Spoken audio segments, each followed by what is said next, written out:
Okay, ladies and gentlemen, so first I want to kind of welcome you guys to the beginning of our remote learning kind of process here.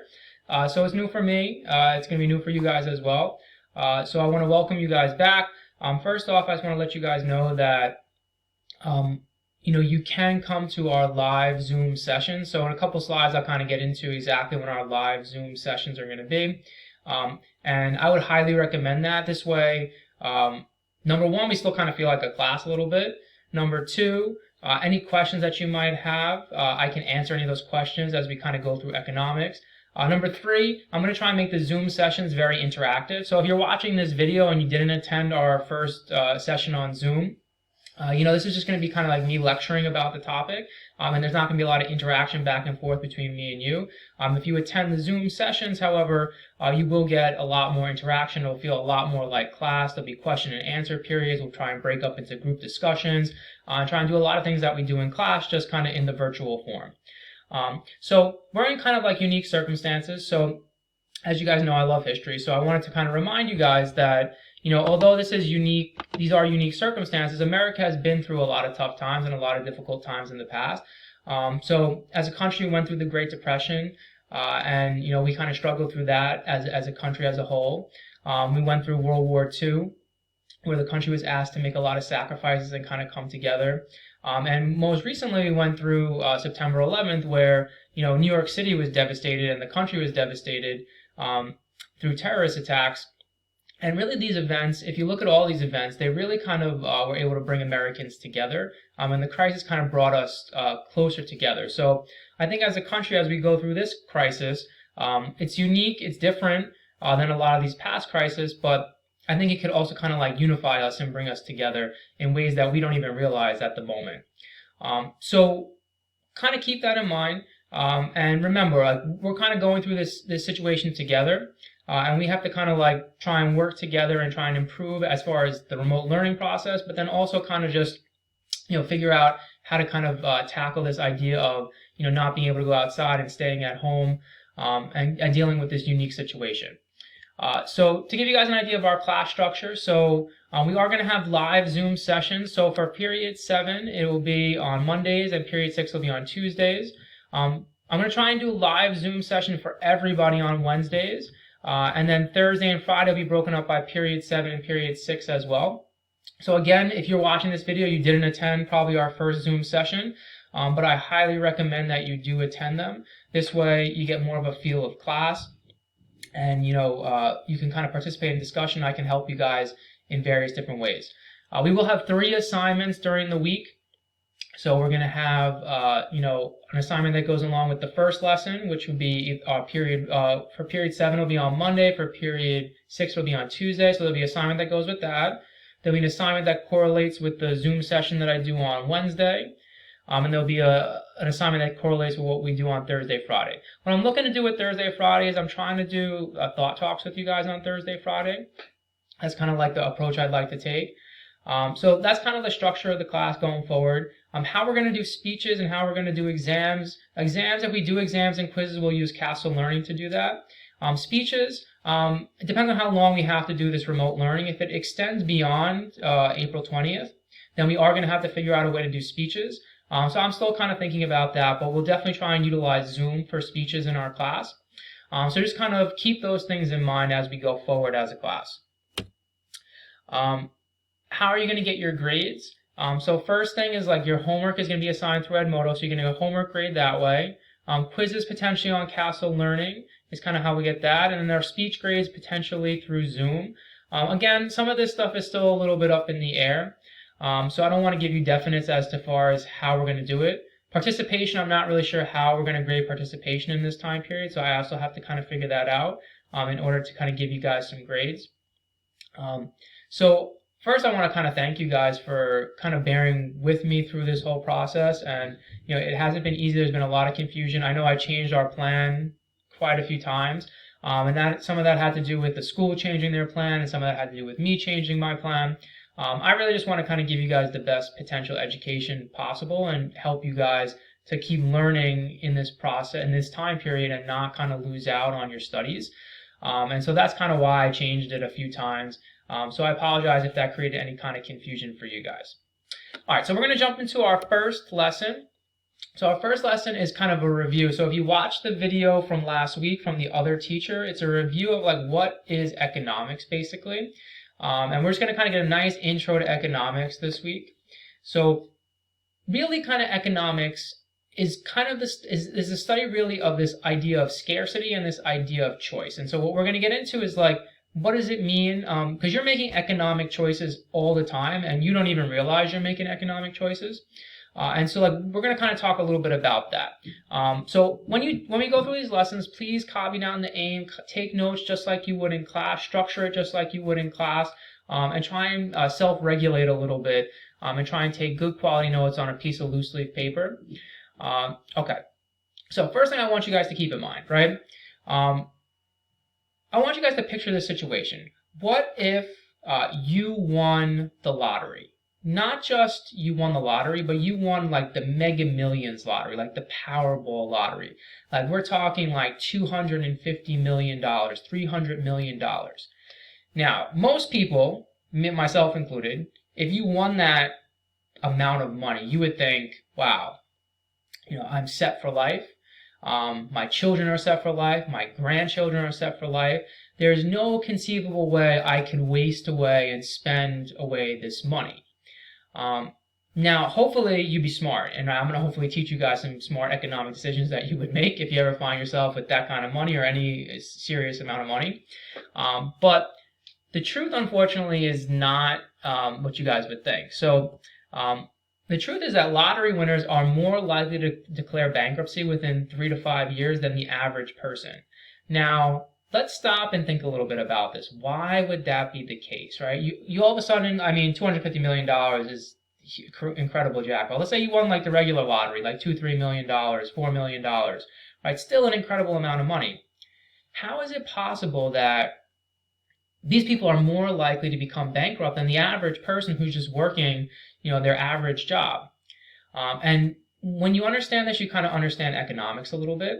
The first important principle of economics is that people and societies have unlimited wants and desires. There's tons of things. So like you can think of a million things that you potentially would want to buy with all of that money that you could get if you won the lottery, right? People have unlimited desires, unlimited wants. The same is true for societies, for countries. Countries have unlimited desires, unlimited wants, things that they would like to spend their money on. But the other thing that kind of goes along with this that's important is that, your resources, your money, your time, that's not unlimited. And it's never unlimited. And so therefore you have unlimited resources kind of balanced with finite things like time and money and resources. So that is the first principle of economics to understand. And that is known as the idea of scarcity. Okay? The fact that you have these unlimited wants, people have unlimited wants, but resources, money, time, land, labor, those things are not unlimited. They're potentially scarce, right?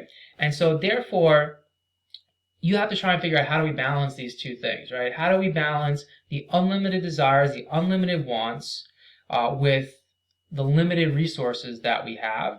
And really those decisions that you make around that concept, that's really what economics is all about, is how do you allocate those limited, scarce resources? What do you spend your money on an individual level? What do we dedicate our resources to as a society? Are we going to put them into manufacturing or put them into consumer goods? Like, what are we going to spend things on? How are we going to allocate our finite, our limited resources? Okay, so economics is the study of how people and societies use limited resources to satisfy their unlimited wants.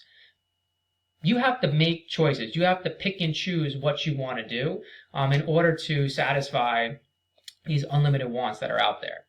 Now, when you make these choices, this is called trade-offs, right? Because you basically, whether you actually sit down and you make a cost-benefit analysis of the choices that you're making economically, or you don't, most people are not going to do it, right? You might do it for big decisions, right, in your life, like am I going to buy a house or am I going to decide to rent an apartment?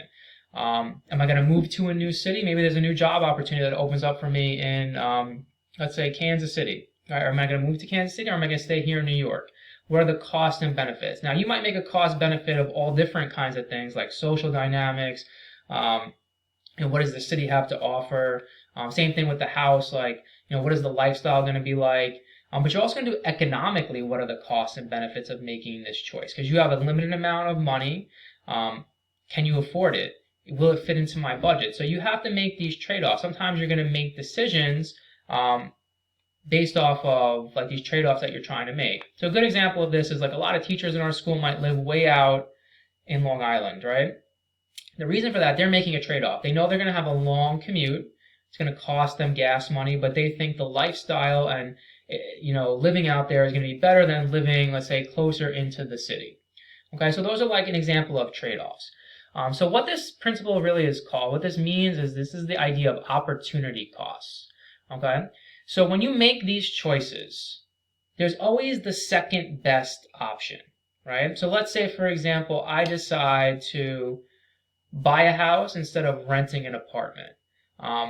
Maybe renting an apartment was my second best choice. It was the next best alternative when I made that choice. Okay? That is what's known as your opportunity cost, what you gave up in order to pursue something economically. Okay?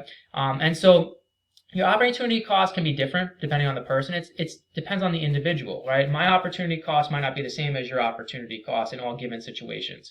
And so like it's how you're going to allocate your resources, how you're going to allocate your money, how you're going to allocate your time. You make a choice, you decide something, but there's always something second, right, that you could have chosen that you didn't.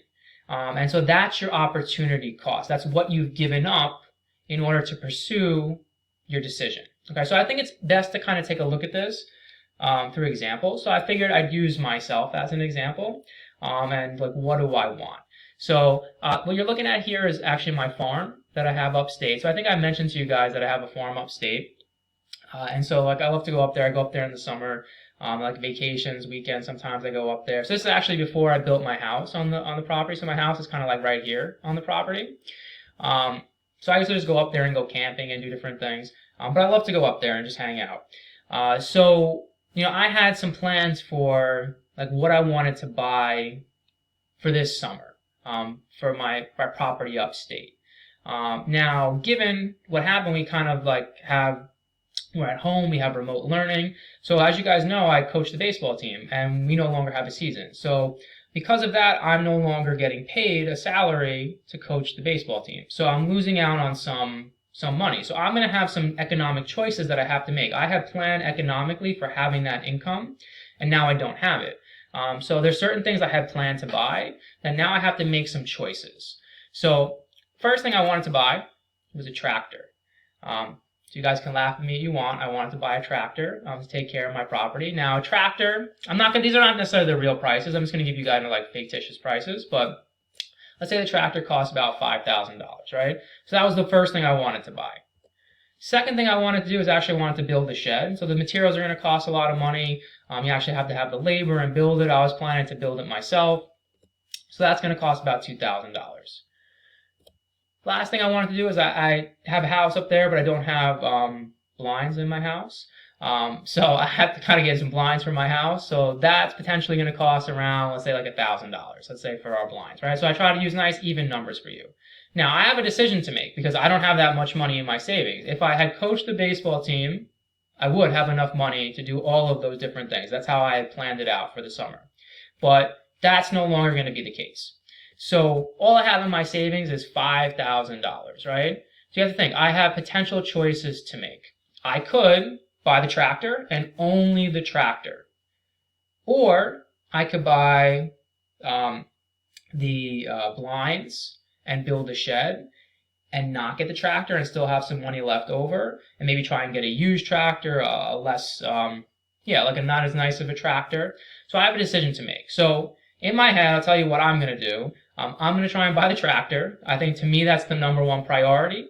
And so think, what is my opportunity cost? If I buy the tractor, my opportunity cost is the next best things I could have done that I gave up, which is buying the blinds and building the shed, because I no longer will have enough money to do it because my money is limited, it's finite, and it's scarce. Okay, we're going to stop there.